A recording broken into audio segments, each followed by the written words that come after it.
guys. Well, obviously I found a place to kind of go over some stuff with you about a house. Been talking to a couple different builders.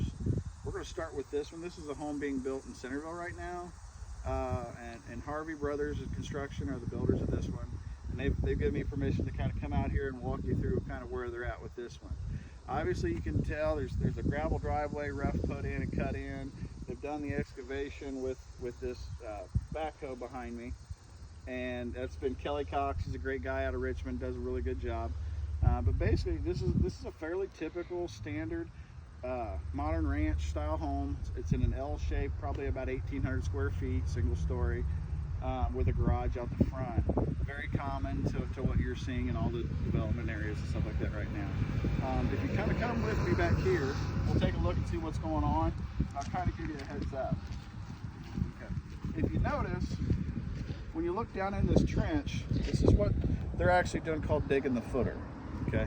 Now the footer is basically like the very, very bottom of the foundation. You got to go down about 30 to 32 inches to get down below what's called the frost line. Once you're down there, you can actually get to where dirt doesn't freeze and heave and move around as much as if we just poured it on the top of the ground. Typically this is how it's done. This is called bank pouring. And what it is, it's a trench the width of the bucket on the backhoe behind you. So it's a lot quicker, it's easier, and mainly it's cheaper. But they'll do that, and they basically, just cut the groove. Now, if you look, if I get down here, so roughly the width of this is about 2 foot. So if we've got 2 foot, we've got to put an 8-inch wide block, and that's the block over there. So we've got 2 foot to play with. Now, in a perfect world, it'll be right in the middle to where, you've got 8 inches solid right there in the middle with 8 inches on each side. That means that the actual foundation wall is setting on the center of the footer, which is like a big base. And that's what I'm standing on right here. Now, obviously, it's not as pretty and nice as if they actually formed it up with like 2 sideboards and poured in between and screed it off and made it real nice and pretty. But like I said, this is the pretty common way to do it, and it's inexpensive, and it works pretty well. So obviously you look down, you look at that, okay, they're about 20 inches or so down. Okay, well they're probably a little bit deeper because you have to go down to the right depth, and that's when your inspector comes out and looks at the bottom of your footers to make sure it's deep enough. Then you pour concrete on top. Now that concrete has to be at least 8 inches thick. This is probably closer to 10. And it's got a little wave or 2 in it, but that's fine. You can make that up in the block. But after you've got the whole footer poured like that, if you look down in here, you've got these little nails. These are called pins. Typically somebody's came in here and they've laid out where the wall lines are going to be, and then they just basically put those on the corners, so when the block mason comes and starts laying the actual block wall, they've already got it laid out. Typically you can lay this out with a laser or a master station, or sometimes you can just do it with batter boards and string lines. There's a lot of different ways to do it. The biggest thing is getting down in here to mark it. Now if you look, this right here is probably the outside corner of the actual wall they're going to build. See how close it is to the wall?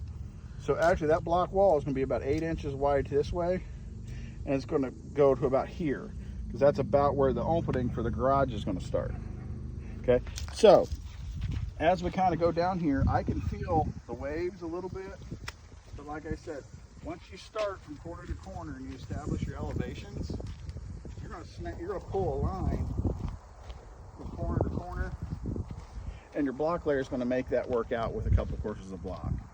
Because really what he's going to basically lay is he's going to do 2 courses of block like this, which are 8 inches high, and then he'll do a course of those L block over there. Those L block tell me that this is going to be a slab. So they're going to put the block wall up to hold the walls, and then they'll pour a slab through the rest of it. Now, what they've done already, before they've even done any of that, is they've got this pea gravel in. This is what's under the slab. You can't just pour concrete directly on the dirt. You have to have some sort of aggregate underneath to allow for leaching of water and other stuff.